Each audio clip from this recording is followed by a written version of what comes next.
Hello everyone, আজ আমি তোমাদের গ্লাইকোলাইসিস সম্পর্কে একটা ধারণা দেওয়ার চেষ্টা করব। গ্লাইকোলাইসিস নামটা শুনে নামটাকে যদি তুমি অ্যাব্রিভিয়েশন করো, মানে যদি ভাঙো, তাহলে গ্লাইকো দ্যাট মিন্স গ্লুকোজ, আর lysis that means breakdown. That means গ্লুকোজকে ব্রেকডাউন করলে, গ্লুকোজকে ভাঙলে কী পাওয়া যায়? এনার্জি পাওয়া যায়, তাই তো? তাহলে এটা একটা গ্লাইকোলাইসিস একটা সেলুলার রেসপিরেশনের প্রসেস। রেসপিরেশন কেন বলছি না, আমরা জানি রেসপিরেশনের মেন যে এম বা অবজেক্টিভ সেটা হচ্ছে এনার্জি তৈরি হওয়া, তাই তো? রেসপিরেশন করলে কি হয়? কার্বন ডাইঅক্সাইড রিলিজ হয়, অক্সিজেন লাগে এবং কার্বন ডাইঅক্সাইড রিলিজ হয়, এবং আমরা আমাদের শরীরের যে মেটাবলিজমগুলো রয়েছে, আমাদের শরীরে বিভিন্ন কাজকর্ম করার জন্য বিভিন্ন রকম যে মেটাবলিজম প্রয়োজন হয়, তার মধ্যে গ্লুকোজ মেটাবলিজম কিন্তু উল্লেখযোগ্য, কারণ গ্লুকোজ থেকেই ইনস্ট্যান্ট এনার্জি পাওয়া যায় এবং প্রচুর পরিমাণে এনার্জি পাওয়া যায়। তাই সবার প্রথম গ্লাইকোলাইসিস হচ্ছে কোষীয় শ্বসনের কিংবা সেলুলার রেসপিরেশনের ফার্স্ট স্টেপ। গ্লাইকোলাইসিস থেকে যেটা প্রথমেই বলবো, গ্লাইকোলাইসিস থেকে খুব বেশি পরিমাণ এনার্জি হয়তো পাওয়া যায় না, কিন্তু এটা যেহেতু ফার্স্ট স্টেপ, সেহেতু আমাদের প্রতিটা ইউক্যারিওট প্রোক্যারিওট প্রত্যেকের ক্ষেত্রেই কিন্তু শক্তি উৎপাদনের লক্ষ্য হিসেবে বা পথ হিসেবে গ্লাইকোলাইসিসটাকে করতে হয়। ভাইরাসদের ক্ষেত্রে গ্লাইকোলাইসিস প্রক্রিয়া হয় না, কারণ ভাইরাস হচ্ছে অব্লিগেট প্যারাসাইট, অর্থাৎ ভাইরাসের টোটাল প্রক্রিয়াটাই নির্ভর করে হোস্টের উপর, সেই জন্য ভাইরাসের ক্ষেত্রে গ্লাইকোলাইসিস হয় না। গ্লাইকোলাইসিসকে আমি যদি গ্লাইকোলাইসিস একটা পদ্ধতি বা প্রক্রিয়া বলি, তাহলে গ্লাইকোলাইসিস সম্পর্কে কিছু কি পয়েন্টস আমাকে জানতে হবে। যেমন হচ্ছে গ্লাইকোলাইসিস বিষয়টাকে সম্পর্কে কয়েকটা কি পয়েন্টস যদি জানি, গ্লাইকোলাইসিসকে আমরা ইএমপি পাথওয়ে বলি। গ্লাইকোলাইসিসকে আমরা ইএমপি পাথওয়ে বলি। ইএমপি বলতে তিনজন সায়েন্টিস্টের নাম অনুসারে এটাকে ইএমপি পাথওয়ে বলা হয়, তাদের নামের প্রথম অক্ষর অনুসারে। তাহলে ই হচ্ছে এমডেন, এম হচ্ছে মেয়ারহফ, আর পি হচ্ছে পার্নাস। তাহলে এমডেন, মেয়ারহফ, পার্নাস এই তিনজনের নাম অনুসারে গ্লাইকোলাইসিস পদ্ধতিটা তারা প্রথম লক্ষ্য করেন বা আবিষ্কার করেন, তাই এই পদ্ধতির নাম হয়েছে গ্লাইকোলাইসিস। ঠিক আছে, তো এরপর আমরা জানবো গ্লাইকোলাইসিসের সাইট কোথায়। গ্লাইকোলাইসিসটা কোথায় হয়? সেটা হচ্ছে কোষের সাইটোপ্লাজমে গ্লাইকোলাইসিস হয়। তারপরে গ্লাইকোলাইসিস পদ্ধতিতে যে জিনিসটা তৈরি হয় সেটা হলো এন্ড প্রোডাক্ট, সেটা হলো পাইরুভেট। সেই পাইরুভেট অ্যাসিটাইল কোএনজাইমের সঙ্গে যুক্ত হয়ে মাইটোকন্ড্রিয়ায় যায়, দেন সেলুলার রেসপিরেশনের যে নেক্সট স্টেপ ক্রেব সাইকেল সেটা সম্পন্ন হয়। ঠিক আছে, তাহলে প্রাইমারিলি গ্লাইকোলাইসিস কিন্তু কোষের সাইটোপ্লাজমে ঘটে, এটা মনে রাখতে হবে। আচ্ছা, গ্লাইকোলাইসিসকে আমরা পার্সিয়াল অক্সিডেশন বলবো। অক্সিডেশন অফ গ্লুকোজ কেন বলবো? পার্সিয়াল অক্সিডেশন বলতে মানে অক্সিডেশন বলতে বোঝায় যে কোনো পদ্ধতিতে যদি কার্বন ডাইঅক্সাইড রিলিজ হয়, কিন্তু গ্লাইকোলাইসিস পদ্ধতিতে কিন্তু কার্বন ডাইঅক্সাইড রিলিজ হচ্ছে না, তাই জন্য এটাকে পার্সিয়াল অক্সিডেশন বলছে, মানে হাফ অক্সিডেশন, কারণ এর পরবর্তীতে অক্সিডেশন হবে, সেই জন্যই একে পার্সিয়াল অক্সিডেশন বলা হচ্ছে। এক্সোথার্মিক মানে এনার্জি রিলিজ করছে, তাই জন্য কিছুটা পরিমাণ এটিপি পাওয়া যাচ্ছে, তাই জন্য একে বলা হয় এক্সোথার্মিক। এরপরে গ্লাইকোলাইসিসে কী কী পাওয়া যাবে? এটিপি পাওয়া যাবে এবং এনএডিপি পাওয়া যাবে বা এনএডিএইচ পাওয়া যাবে। তো আমি যেটা বলবো যে এটিপি আর এনএডিএইচের মধ্যে পার্থক্যটা প্রথমে আমাদের একটু জেনে রাখা দরকার। যদি আমরা মনে করি ব্যাংক থেকে কিছু টাকা নেব, তাহলে সেই টাকাটা আমি প্রথমে কি করেছি, টাকাটা আমি পেয়েছি, সেই ক্যাশ টাকা থেকে এক্ষুনি কাজ করব যদি মনে করি, সেটা হচ্ছে এটিপি। অর্থাৎ এটিপি হচ্ছে সঙ্গে সঙ্গে সে এনার্জি দিতে পারছে, আর এনএডিপিটা হচ্ছে এটা একটা স্টোরেজ ফর্ম অফ এনার্জি, এটা পরবর্তীতে এটিপিতে পরিবর্তিত হবে, ইলেকট্রন গ্রহণ করে এটিপিতে পরিবর্তিত হবে। অর্থাৎ আমি যে টাকাটা ব্যাংকে রেখে দিয়েছি সেটা পরবর্তীতে আমাকে ক্যাশ করে ব্যবহার করতে হবে। অর্থাৎ এনএডিপি আমি বলতে পারি ব্যাংকে রাখা টাকা, আর এটিপি আমি বলতে পারি আমার হাতে উপস্থিত ক্যাশ। সুতরাং দুটোর মধ্যে পার্থক্য আশা করি বোঝাতে পারলাম। আচ্ছা, টোটাল এবার বলবো গ্লাইকোলাইসিস প্রক্রিয়াতে টোটাল 10টা স্টেপ রয়েছে। গ্লাইকোলাইসিস প্রক্রিয়ায় কটা স্টেপ রয়েছে? 10টা স্টেপের মধ্যে কি হবে না 10টা এনজাইম লাগবে। আমরা জানি এনজাইম হচ্ছে একটা ক্যাটালিস্ট, এনজাইম ছাড়া কোনো রিয়াকশান ঘটা সম্ভব নয়, তাই কটা স্টেপ? 10টা স্টেপ। এনজাইম কটা? 10টা এনজাইম লাগবে। ঠিক আছে, তার মধ্যে 1 নম্বর, 3 নম্বর এবং 10 নম্বর যে স্টেপ, এই 3টে স্টেপ হচ্ছে ইরিভার্সিবল, মানে একবার ঘটে গেলে সেটা আর দ্বিতীয়বার প্রোডাক্ট থেকে আবার রিয়াক্ট্যান্টে আসা যাবে না। সুতরাং এই 3টে স্টেপ মনে রাখতে হবে। 1/3 এইটা হচ্ছে ইরিভার্সিবল, বাকি 7টা স্টেপ সেটা হচ্ছে রিভার্সিবল। আর আগেই বললাম ইউক্যারিওট প্রোক্যারিওট দের ক্ষেত্রে গ্লাইকোলাইসিস হয় এবং ভাইরাসের ক্ষেত্রে হয় না। এবার আমরা যদি স্টেপগুলো দেখি, স্টেপ বলেছি 10টা স্টেপ, 10টা এনজাইম। তাহলে স্টেপের প্রথম প্রোডাক্টকে গ্লুকোজ, প্রথম হচ্ছে গ্লুকোজ। গ্লুকোজ আমরা জানি একটা হেক্সোজ সুগার, 6টা কার্বন থাকে, ঠিক আছে। তাহলে একটা স্টেপ জানতে গেলে আমাদের জানতে হবে যে স্টেপের প্রথম স্টেপের প্রথম যে রিয়াক্ট্যান্ট সেটা থেকে পরিবর্তিত হয়ে কী রূপে আসছে, মানে প্রোডাক্টটা কী হচ্ছে, আর কি চেঞ্জেস হচ্ছে একটা জিনিস থেকে আরেকটা জিনিসে কনভার্ট হতে গিয়ে কি চেঞ্জেস হচ্ছে, কোন এনজাইম আসছে, সেখানে অক্সিডেশন হচ্ছে কি হচ্ছে না, ফসফোরাইলেশন হচ্ছে কি হচ্ছে না, এটিপি আসছে কি আসছে না, এই জিনিসপত্রগুলো আমরা জানবো। তবে প্রথমেই বলে রাখি, গ্লাইকোলাইসিস এমন একটা প্রক্রিয়া যেখানে কিন্তু প্রথমে তোমাকে এনার্জি দিতে হবে, এনার্জি কনজিউম করতে হবে, পরবর্তীতে তুমি এনার্জি পাবে। অর্থাৎ যদি আমরা ব্যবসায়িক ক্ষেত্রে বলি, একটা কিছু ব্যবসা করতে গেলে প্রথমে আমাদের কিছু মানি লাগাতে হয় ব্যবসাটার জন্য, পরবর্তীতে আমরা সেখান থেকে লাভ পাবো। তো সেই জিনিসটা গ্লাইকোলাইসিসের সঙ্গে একটা তুলনা করা যেতে পারে। তো প্রথম যে প্রোডাক্ট সেটা হচ্ছে গ্লুকোজ। গ্লুকোজ একটা হেক্সোজ সুগার, আগেই বললাম। গ্লুকোজের এই বায়োকেমিক্যাল স্ট্রাকচারটা যদি আমি দেখি তাহলে দেখতে পাচ্ছি এই যে 1 2 3 4 5, এই যে 5, এটা 6th কার্বন, এই যে 6 নম্বর CH2OH। এইখানে কি হচ্ছে, এই OH পজিশানে একটা ফসফেট, যেহেতু গ্লুকোজ থেকে গ্লুকোজ 6 ফসফেট তৈরি হচ্ছে, OH পজিশানে একটা ফসফেট লাগবে। কিন্তু একটা জিনিস হচ্ছে, ফসফেট গ্রুপ কখনোই একা একা জুড়ে যেতে পারে না, তার জন্য কোনো না কোনো ডোনারের প্রয়োজন হয়, অর্থাৎ এনার্জির প্রয়োজন হয়। উইদাউট এনার্জি ফসফেট অ্যাড হতে পারে না। তাহলে এই এনার্জিটা আমরা কোত্থেকে পাবো? এই এনার্জিটা আমরা এটিপি মানে অ্যাডিনোসিন ট্রাইফসফেট থেকে অ্যাডিনোসিন ডাইফসফেট হয়ে যাবে, অর্থাৎ একটা ফসফেট ও রিয়াকশানে দিয়ে দেবে, যার ফলে গ্লুকোজের 6 নম্বর কার্বনে OH-এর বদলে পি মানে ফসফেট গ্রুপ অ্যাড হয়ে যাবে, সেটা হয়ে যাবে গ্লুকোজ 6 ফসফেট। অর্থাৎ এখানে আমরা বলতে পারি একটা এনার্জি বা একটা এটিপি লাগলো গ্লুকোজ থেকে গ্লুকোজ 6 ফসফেট তৈরি করতে। অর্থাৎ এই স্টেপ 1-এ আমাদের কি পরিবর্তন হলো? গ্লুকোজের ফসফোরাইলেশন হলো, অর্থাৎ গ্লুকোজের 6 নম্বর কার্বনে ফসফেট গ্রুপ যুক্ত হলো, সেই জন্য আমরা বললাম ফসফোরিলেশন অফ গ্লুকোজ। এরপরে বলবো ATP is converted into ADP, যে লিখছি তার মানে এটিপির যে 3টে ফসফেট ছিল তার থেকে একটা ফসফেট লেগে গেল গ্লুকোজ 6 ফসফেট তৈরি করতে, অর্থাৎ একটা এনার্জি কিন্তু, এক অণু এনার্জি কিন্তু এখানে লেগে গেল, তাই জন্য এনার্জি কনজিউমিং স্টেট এটা। আর এখানে এই জিনিসটাই বলা আছে যে 6 নম্বর কার্বনের গ্লুকোজের 6 নম্বর কার্বনের সঙ্গে কিন্তু ফসফেটটা যুক্ত হবে।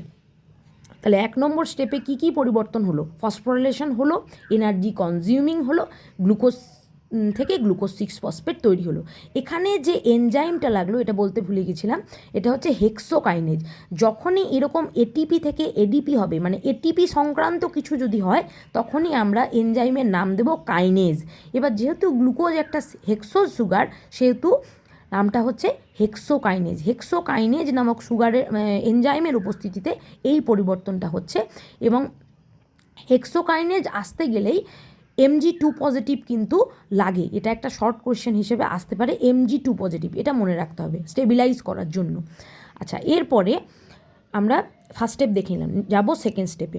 গ্লুকোজ 6 ফসফেট তৈরি হয়ে গেছিলো, গ্লুকোজ 6 ফসফেট থেকে আসবে ফ্রুক্টোজ বা ফ্রাক্টোজ 6 ফসফেট, ঠিক আছে।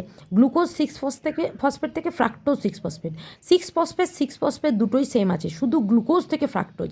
এটা কি হলো না, এটা শুধুমাত্র আইসোমেরাইজেশন হলো, আইসোমার তৈরি হলো। অর্থাৎ আইসোমারাইজেশন বলতে কি হয় না, ফর্মুলাটা সেম কিন্তু স্ট্রাকচারটা ডিফারেন্ট। অর্থাৎ গ্লুকোজের এই যে রিংটা পরিবর্তিত হয়ে পাইরান যে রিং, সেই রিংয়ে পরিবর্তিত হয়ে যাবে ফ্রাক্টোজ। অর্থাৎ এই সেকেন্ড স্টেপে হলো isomerization of glucose. That means formula same, different structure. তার মানে সেকেন্ড স্টেপে আইসোমেরাইজেশন হলো, আর আইসোমেরাইজেশন হওয়ার জন্য যে এনজাইম সেটা হচ্ছে আইসোমেরেজ। যেহেতু ফসফেট আছে সেহেতু গ্লুকোজ আছে যেহেতু ফসফোগ্লুকো আইসোমারেজ, এই এনজাইমটা এই রিয়াকশানে গ্লুকোজ 6 ফসফেট থেকে ফ্রুক্টোজ বা ফ্রাক্টোজ 6 ফসফেট তৈরি করতে ফসফোগ্লুকো আইসোমারেজ লাগছে। এরপর চলে আসি তিন নম্বর স্টেপে কি হচ্ছে, ফ্রাক্টোজ 6-ফসফেট, যেটা আগেই ছিল 2 নম্বরে তৈরি হয়ে গেছিলো ফ্রাক্টোজ 6-ফসফেট, এটা 6 কার্বনের মলিকিউল, এখান থেকে হবে ফ্রাক্টোজ 1,6-বিসফসফেট।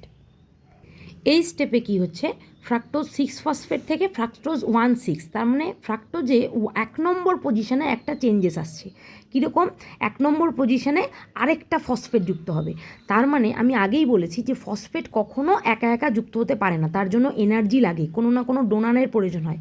তাহলে এনার্জিটা কোথা থেকে আসবে, আবার সেই একই পদ্ধতি, এটিপি থেকে এডিপি হয়ে যাবে, মানে একটা ফসফেট এটিপি দিয়ে দেবে আর কি ফ্রাক্টোজের 1 নম্বর পজিশনে ফসফেটকে যুক্ত হওয়ার জন্য।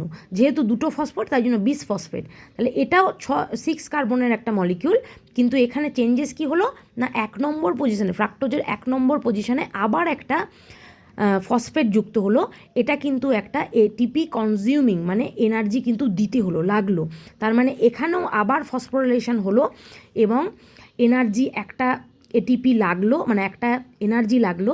আর কি হলো, ফসফেট গ্রুপটা ফ্রুক্টোজের 6 নম্বর পজিশনে ছিল, তার সঙ্গে 1 নম্বর পজিশনেও যুক্ত হলো, দিয়ে হয়ে গেল কি ফ্রাক্টোজ 1,6-বিসফসফেট। তার মানে নাম্বার 3 স্টেপে ফসফোরিলেশন হলো, এনার্জি কনজিউম হলো, আর একটা ফসফেট যুক্ত হলো। এই হলো 3 নম্বর পজিশন পর্যন্ত সিচুয়েশান। তারপরে 4 নম্বর স্টেজটাকে আমরা বলি স্প্লিটিং স্টেজ। তার মানে কি হলো না, 4 নম্বরে ফ্রাক্টোজ 1,6-বিসফসফেট, যেটা 3 নম্বরই তৈরি হয়ে গেছিলো, সে কি হবে, স্প্লিট করে যাবে, মানে দুটো ভাগে ভাগ হয়ে যাবে। আমরা জানি যে এটা একটা 6 কার্বনের একটা সুগার, তাহলে 6 কার্বনের সুগারটা দুটো, একটা কিটোন সুগার আর একটা অ্যালডিহাইড সুগারে কিন্তু ভেঙে যাবে। হ্যাঁ, 3 করে ভাঙবে। এনজাইম যেটা হবে সেটা হচ্ছে অ্যালডোলেজ, অ্যালডোলেজ এনজাইমের দ্বারা এই স্প্লিটিংটা হবে। সেখানে কি তৈরি হবে, ডাইহাইড্রক্সি অ্যাসিটোন ফসফেট, যেটা হচ্ছে একটা কিটোন সুগার, যেটাকে আমরা সংক্ষেপে ডাইহ্যাপ বলি, সেটা হচ্ছে 3 কার্বনের। আর ফসফোগ্লিসারল ডিহাইড, যেটা PGAL বলি আমরা, সেটাও 3 কার্বনের, এটা হচ্ছে অ্যালডিহাইড সুগার। তাহলে একটা হেক্সোজ সুগার, একটা 3 কার্বন বিশিষ্ট কিটোন সুগার আর 3 কার্বন বিশিষ্ট অ্যালডিহাইড সুগারে কিন্তু পরিণত হলো। এই জিনিসটা, এই যে ডবল স্টেপটা দেখিয়েছি, মানে এখান থেকে এটা এলো, এটাই ঠিক আছে, কিন্তু এইখানে ডবলটা এইখানটাতে না দিলেও হতো। অর্থাৎ ডাইহাইড্রক্সি অ্যাসিটোন ফসফেটটা যে গ্লিসারলডিহাইড মানে PGAL পরিণত হচ্ছে, এটা এই স্টেপে না দেখালেও হতো, স্টেপ নাম্বার 4-এ না দেখালেও হতো, স্টেপ নাম্বার 5-এ ওই কথাটাই আমি আবার বলবো। তো স্টেপ নাম্বার 4-এ কী হলো না, শুধুমাত্র স্প্লিটিং হলো, 6 কার্বনটা 3-3-তে ভেঙে গেল, আর এখানে কোনো অক্সিডেশনও হলো না, কোনো এটিপি প্রোডাকশান হলো না, তাহলে কোনো এনার্জি রিলিজ কিন্তু হলো না। আচ্ছা, এবার 5 নম্বরে যেটা বলবো, যেটা হচ্ছে ডাইহাইড্রক্সি অ্যাসিটোন ফসফেট, যেটা 3 কার্বনের ছিল, সেটা আবার ফসফোগ্লিসারল ডিহাইডে পরিণত হলো, মানে PGAL-এ পরিণত হলো। তাতে করে কি হলো না, ডাইহ্যাপ আর নেক্সট কোনো রিয়াকশানে গেল না, ট্রায়োজ ফসফেট আইসোমারেজ, শুধুমাত্র আইসোমারাইজেশন হলো, দিয়ে আবার 3 কার্বনের গ্লিসারল ডিহাইড তৈরি হলো। এতে করে কি হলো, প্রথমে ফ্রুক্টোজ 1,6-বিসফসফেট ভেঙে ফসফোগ্লিসারল ডিহাইড একটা তৈরি হয়েছিল, তারপরে ডাইহাইড্রক্সি অ্যাসিটোন ফসফেট থেকেও আর একটা ফসফোগ্লিসারল ডিহাইড তৈরি হলো। তার মানে মোট টোটাল ফসফোগ্লিসারল ডিহাইড কিন্তু 2টো তৈরি হলো, 3 কার্বনের 2টো ফসফোগ্লিসারল ডিহাইড তৈরি হলো, আর ডাইহ্যাপ কোনো রকম রিয়াকশানে গেল না। সুতরাং এখানে এই কথাটাই লেখা আছে, কনভার্সন হলো, আর এখানে কিন্তু কোনো রকম এটিপি প্রোডাকশান বা এনার্জি কোনো রকম রিলিজ হলো না। এরপর চলে যাব 6 স্টেজে। 6 স্টেজে আমি বারবারই বলছিলাম যে এবারে যা যা তৈরি হবে সব 2টো করে তৈরি হবে, কারণ ফসফোগ্লিসারল ডিহাইড 3 কার্বনের যেটা 2টো তৈরি হয়েছে, একটা ফ্রাক্টোজ 1,6-বিসফসফেট থেকে আর আরেকটা ডাইহাইড্রক্সি অ্যাসিডোন ফসফেট থেকে। তো যেটা এবারে বলবো যে এই 6 নম্বর স্টেপে কি পরিবর্তন হচ্ছে আমরা দেখব। 6 নম্বর স্টেপে কি হচ্ছে, PGAL থেকে তৈরি হচ্ছে 1,3-বিসফসফোগ্লিসারিক অ্যাসিড। আমি বললাম একটা থেকে একটা হবে, যেহেতু এটা 2টো সেহেতু এটাও পরিমাণটাও কিন্তু 2টো হবে, সেই জন্য 2 লেখা হয়েছে। তো এখানে কি পরিবর্তনটা দেখলাম যে এখানে 1 নম্বর পজিশানে আর একটা ফসফেট যুক্ত হয়েছে। তো আমরা এটা জানি যে ফসফেট একটা যুক্ত হতে গেলে কিন্তু এনার্জি দিতে হয়। তাহলে এখানকার যে এনজাইমটা সেটা আমরা যদি দেখে নিই, ফসফোগ্লিসারেট ডিহাইড্রোজিনেজ। এবারে আমি বলবো যে NAD থেকে NADH তৈরি হচ্ছে, তার মানে এখানে কিন্তু একটা এনার্জি রিলিজ হলো, NAD থেকে NADH তৈরি হয়েছে। যখন এনার্জি আসছে তখন একটা সাময়িকভাবে ফসফেট গ্রুপ কিন্তু 1 নম্বর পজিশনে যুক্ত হচ্ছে। তারপরে এখানে বলতে পারি যে এখানে অক্সিডেশন হলো বলতে পারি, এবং এখানে এনার্জি তৈরি হলো, মানে এটা একটা এনার্জি রিলিজিং স্টেপ বলতে পারি, যেখানে NADH তৈরি হলো। এবার আমরা একটা জিনিস বলতে পারি, যেটা হচ্ছে অ্যাসিডকে যদি রিডাকশান করি অ্যালডিহাইড তৈরি হয়, অ্যালডিহাইডকে যদি অক্সিডেশন করি তাহলে অ্যাসিড হয়। তাহলে এটা একটা অ্যালডিহাইড ছিল, এটাকে অক্সিডেশন, আমি বললাম এই রিয়াকশানটা এই স্টেপটা অক্সিডেশন হচ্ছে, তাহলে অক্সিডেশন করে কিন্তু আমরা অ্যাসিড পেলাম, এইটা মনে রাখতে হবে।